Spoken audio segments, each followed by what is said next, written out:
Horizonte Utópico. Buscamos por medio del análisis la reflexión de nuestra realidad como ciudad, como estado y como país. Horizonte Utópico. Porque no somos solo un portal de noticias, somos una nueva manera de entender la noticia. Horizonte Utópico, periodismo de análisis.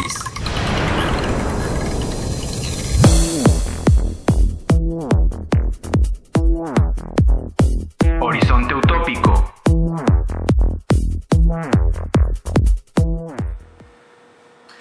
Hola Horizonte Utópico, muy buenas tardes, les saludo con gusto, soy Domingo Canales, a nombre de todo el equipo de Horizonte Utópico que hace posible este trabajo, que espero sea de su agrado y que también resulte interesante. Dijimos la semana pasada que el tema de hoy iba a ser el de la educación y estamos pues con este tema que es por demás importante para la entidad, para las familias, para el desarrollo de todos y cada uno de nosotros. Me gustaría rápidamente empezar con un poco de historia, pero no es aburrida, esta historia es muy emocionante, aunque en muchos aspectos hasta desagradable. Quisiera irme a la época del general Lázaro Cárdenas del Río, uno de los mejores presidentes que ha tenido nuestro país. En aquel tiempo acababa de terminar la Revolución Mexicana y el país estaba hecho un desastre en todos los aspectos, en todos los rubros. No se salvaba prácticamente nada. Y tuvo el general Lázaro Cárdenas una idea genial, brillante para su época: la corporativización de los sectores del país. Agarró a todos los campesinos y los aglutinó, a los obreros, a los industriales y al sector educativo. ¿Con qué finalidad? Con la de tomar una dirección que el país no tenía. El país no tenía dirección y con esta corporativización tener un rumbo y poder salvar al país. El país estaba endeudado, estaba perdido. Bien, fue un éxito. A todos los juntó y les dijo: vamos a tomar esta dirección y vamos a tratar de sacar al país adelante. Efectivamente, cuando él terminó su mandato, entregó un país en orden, un país que empezaba a avanzar. Pero resultó lo siguiente, que el gobierno, el naciente PRI, no soltó estos sectores, los mantuvo y los hizo parte de, ¿sí? Los hizo parte de. Eran corporaciones, eran parte del gobierno. El gobierno mandaba sobre ellos y los dirigía como un patrón, como un dueño. Ahí mismo nace otro fenómeno muy importante y que tiene que ver con la educación: el patrimonialismo. Pero ese me gustaría dejarlo un poquito más adelante, que es fundamental para entender los sindicatos, sobre todo.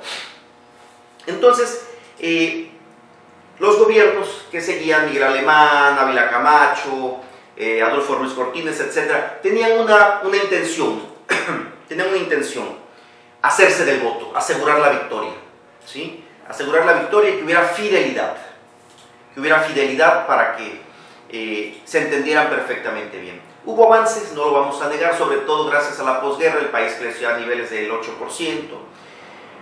Y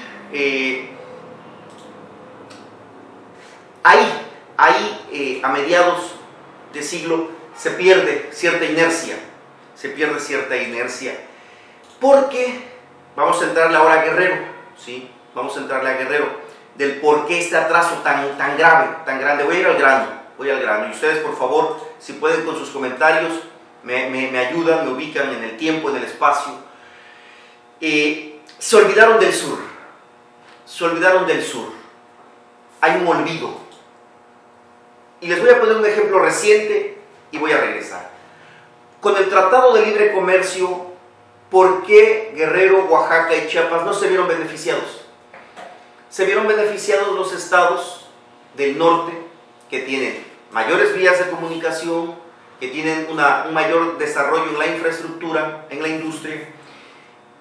Y si hablamos de tiempos cercanos, modernos, en los 90, se olvidan del sur. Bueno, así pasó en los 50s y 60s. Se olvidaron de Guerrero. Podríamos encontrar causas como la geografía.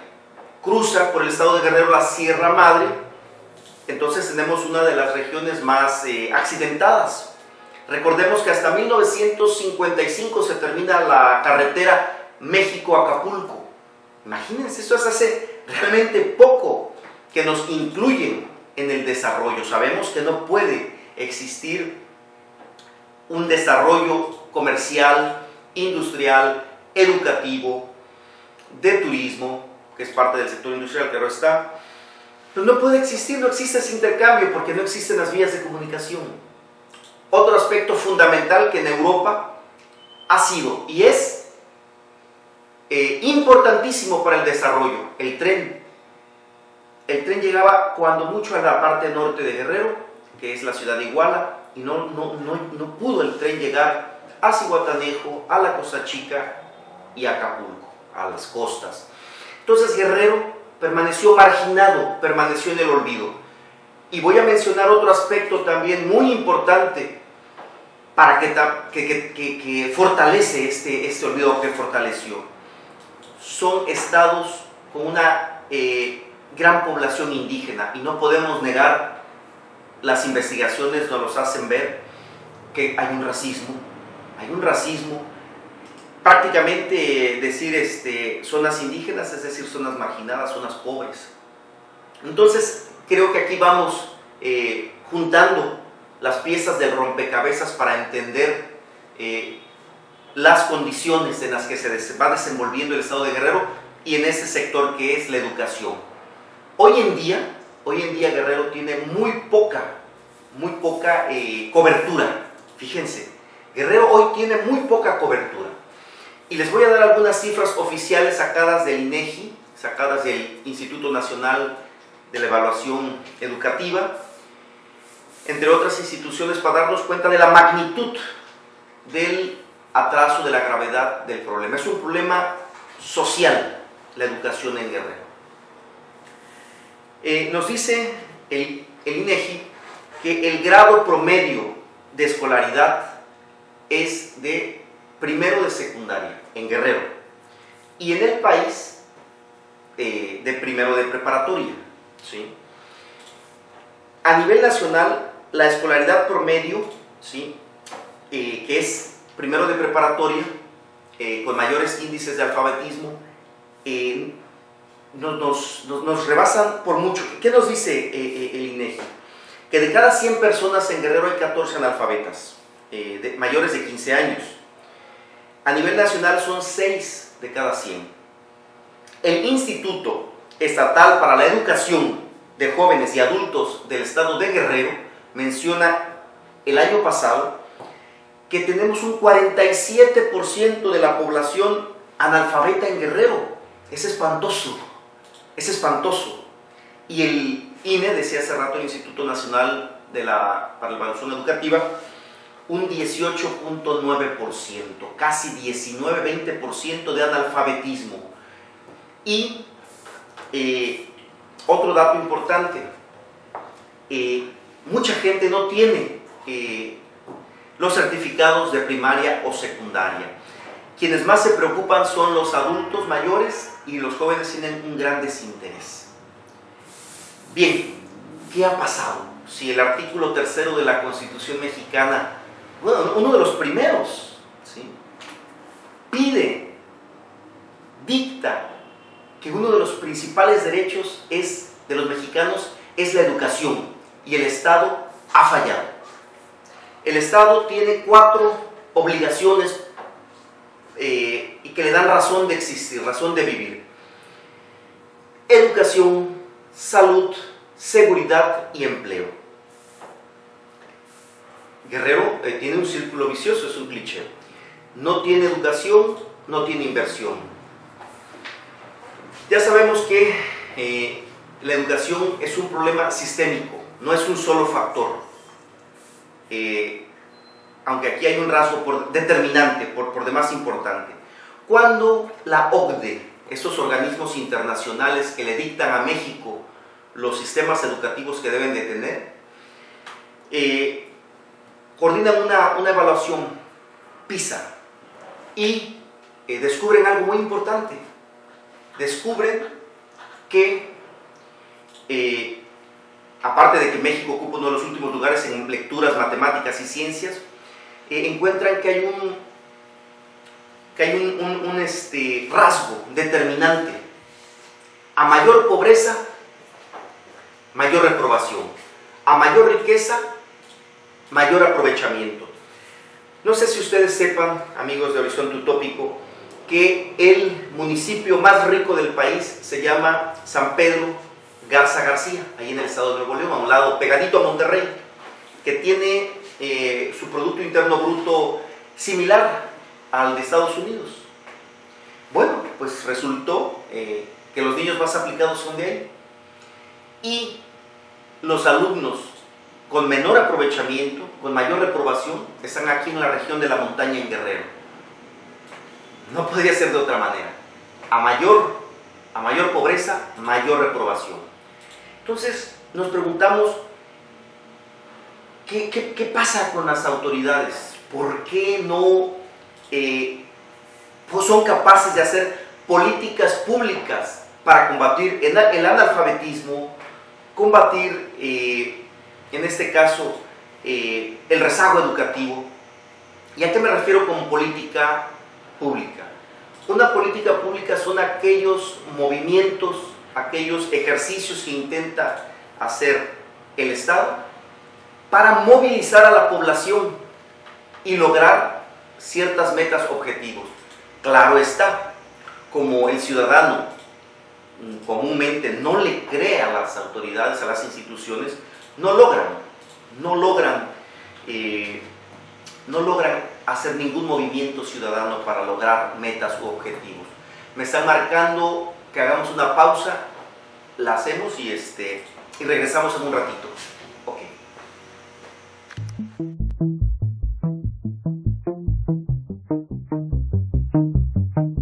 Estás escuchando Horizonte Utópico con Domingo Canales. No te desconectes. En un momento continuamos.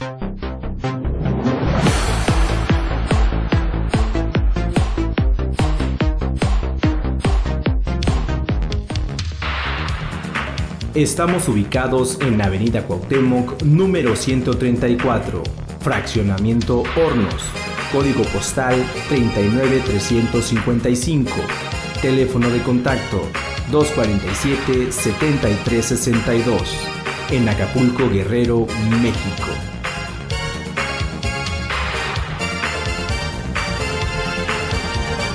Visita nuestra página de internet www.horizonteutópico.com y en redes sociales nos encuentras como Horizonte Utópico.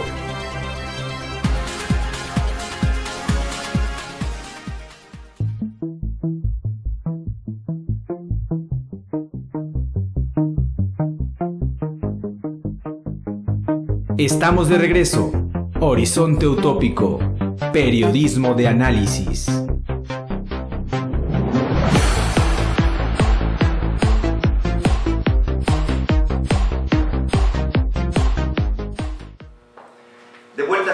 De vuelta nuevamente con este tema, tratando de entender algunos o muchos de los factores de la educación que nos afectan. Nos ha llamado la atención cómo prácticamente todos los días existen protestas sociales, cerrando carreteras, cerrando calles en diferentes poblados del estado de Guerrero, donde los padres, maestros y alumnos demandan a las instituciones encargadas, como la Secretaría de Educación Guerrero, demandan maestros, demandan profesores, porque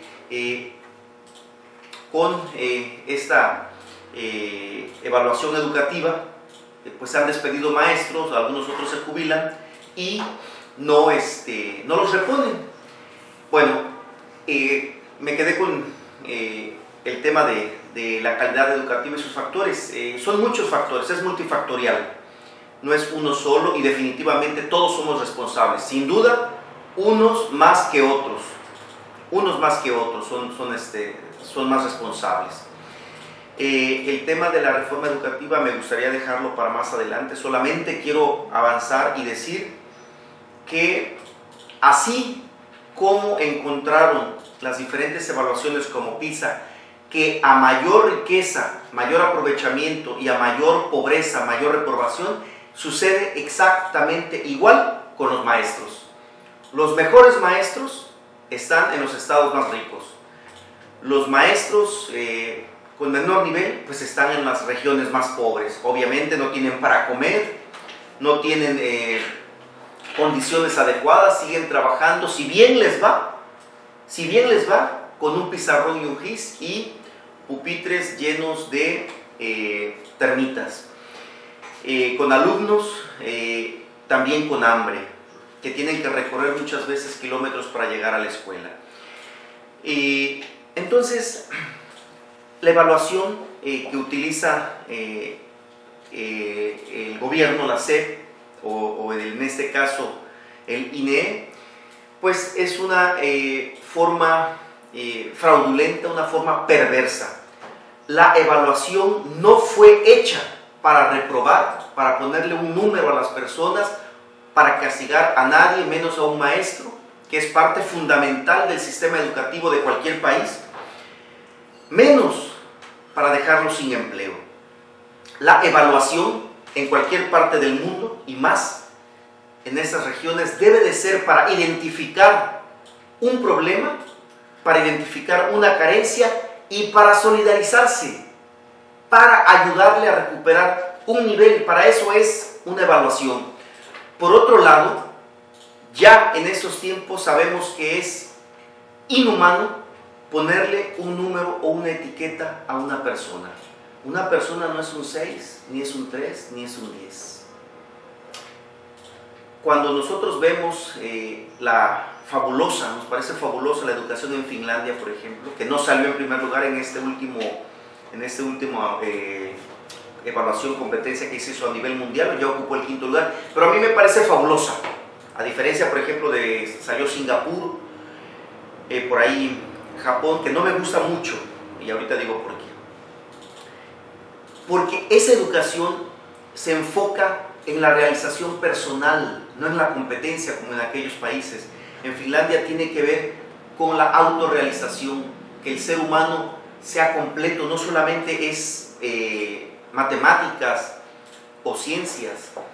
El ser humano es también sentimientos, es también arte, es también tiene sus necesidades, sus propios deseos. Bien, entonces no se puede calificar a una persona, no se puede examinar como si fuera un objeto. La geografía puede examinar una piedra, cuánto pesa, de qué está compuesta, carbono, hierro, níquel. Sirve de alguna manera las cuestiones objetivas para las superficies planas, volumen, pero un ser humano no se puede medir así, es perverso. El ser humano tiene sentimientos, cada alumno tiene sus propias necesidades, cada alumno tiene sus propios gustos.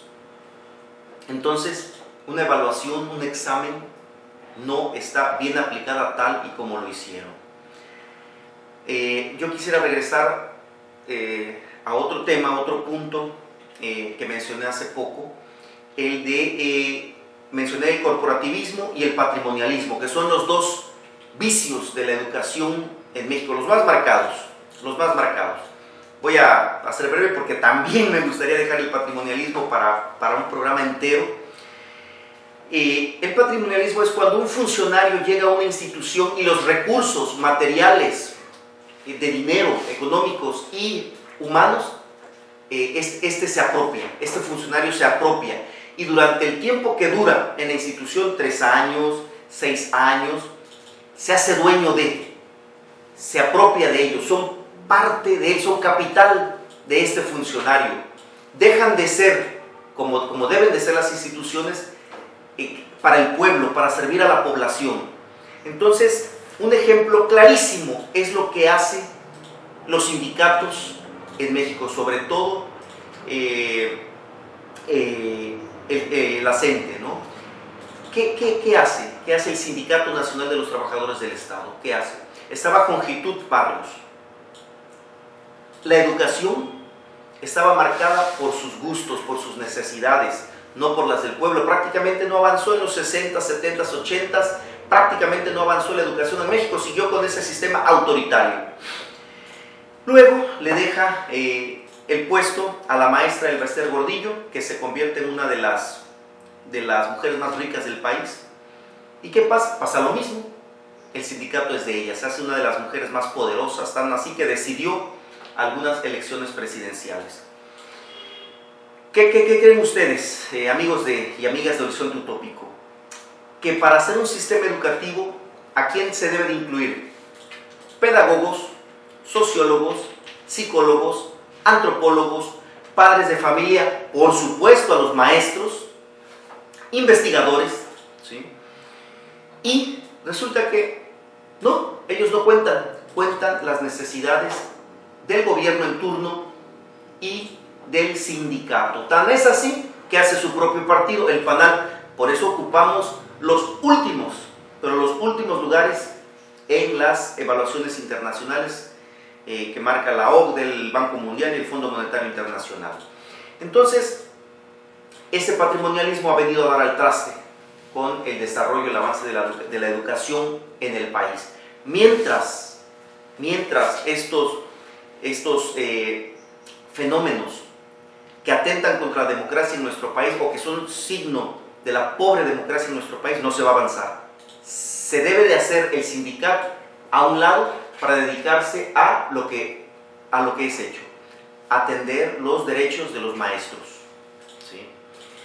Y dejar que sean los que ya mencionamos,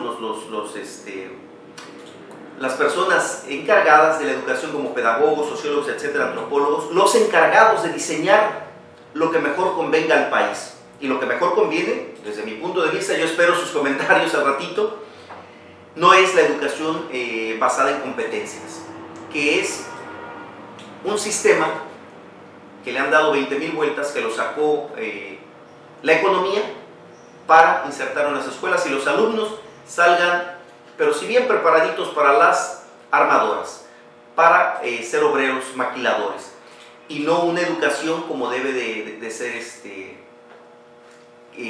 que son sus fines, que es generar seres humanos completos, humanizar pues a la juventud, a los niños. Entonces, se tiene que buscar sistemas educativos mucho más acordes. No se puede dar los mismos recursos al norte del país, que es más rico, tratar de educar igual que a los más ricos que a los más pobres. Se debe de buscar cuáles son las necesidades de cada región como en el estado de Guerrero. Aquí se necesita que se invierta mucho más. ¿Cómo es posible, por ejemplo, que Corea del Sur, que ha tenido avances gigantescos, sobre todo a nivel secundaria, cómo es posible si tuvo una guerra espantosa en los 50s, una guerra que casi termina en la Tercera Guerra Mundial, ¿no? Donde se unieron todas las grandes potencias, donde el país fue dividido entre Corea del Norte y Corea del Sur y empezaron prácticamente de cero los dos países? ¿Cómo es posible? Vietnam, una guerra espantosa, ustedes lo saben bien, en los 60s y principios de los 70s, y hoy ocupan primeros lugares en desarrollo. Definitivamente es a veces difícil de entender el olvido tan grande hacia estados como Guerrero, Oaxaca y Chiapas. Me dicen que el tiempo me está comiendo por ahí. Quisiera rápidamente decir por qué no me gusta mucho la educación tan competitiva como la de Japón, por ejemplo, que es brillante en muchos aspectos. Japón en estos momentos se está tratando de que a nivel kinder los niños ya salgan leyendo. Pero ¿qué pasa a cambio? ¿Qué pasa a cambio? Que Japón ocupa los primeros lugares en suicidios. Está la presión a la que se someten en querer ser los primeros en todo. Y son hay que reconocerlo, hay que decirlo, terriblemente orgullosos, ¿no? El honor a veces por encima de su propia vida, ¿no? Entonces, esas son las consecuencias de ser terriblemente competitivos, acabar con la vida. En el monte Fuji, que es sagrado para ellos, encontramos muchísimos carteles advirtiendo de no llevar a cabo sus propósitos. Entonces, muchos estamos de acuerdo con aquella educación en donde se trabaje para la felicidad, para el desarrollo humano. Aquella educación donde nos permita solucionar problemas, pero al mismo tiempo evitarlos también. Aquella educación donde se respete el medio ambiente, donde se valore la flora, la fauna, el agua, los recursos naturales que son pues parte de nuestra vida, de nuestra calidad de vida. ¿De qué sirve tener gran tecnología y muchísimo dinero si vas a acabar con el medio ambiente, ¿no? Y al rato no tengas agua para tomar o el alimento esté contaminado? Entonces, un llamado, ¿no?, desde Horizonte Utópico para que pues, las personas que están al frente de las instituciones realmente inviertan en educación. ¿Por qué digo esto? México no ocupa los últimos lugares en inversión educativa. Pues qué raro, le ganamos a países que llevan los primeros lugares en la OCDE. Pero ¿qué ocurre? ¿Qué ocurre? Que México invierte alrededor del 5, 6, 7% de su Producto Interno Bruto en educación. Pero el dinero, el gran gasto que se hace no llega al aula, no llega al alumno. Hay que decirlo, queda en la corrupción, queda en los sindicatos. Me decían algunos excompañeros de unos estudios que hice, me decían, no, el Baester Gordillo nos pagaba, el sindicato, grandes artistas, ¿no? Artistas, grandes luminarias, con las mejores bebidas, ¿no? Las mejores bebidas para nosotros, o sea, cuentas millonarias, ¿no? Cuando era un dinero destinado a los niños de la montaña, de la Costa Chica, de aquí mismo, del Acapulco suburbano, ¿no? Acabar con el analfabetismo. Una persona que no sabe leer ni escribir es una persona que difícilmente puede ponerse en contacto con su realidad, y si no se pone en contacto con su realidad, pues no puede entender el mundo, no puede actuar completamente. Entonces, me parece muchas veces cuando uno se adentra en esas cuestiones que no estaría yo muy lejano de decir que es un problema de lesa humanidad o de lesa educación. Así que, bueno, un llamado, ojalá que esto pegue y que se haga algo por salir adelante. Me despido en nombre de todo el equipo y espero sus comentarios hasta el próximo jueves. Que estén bien.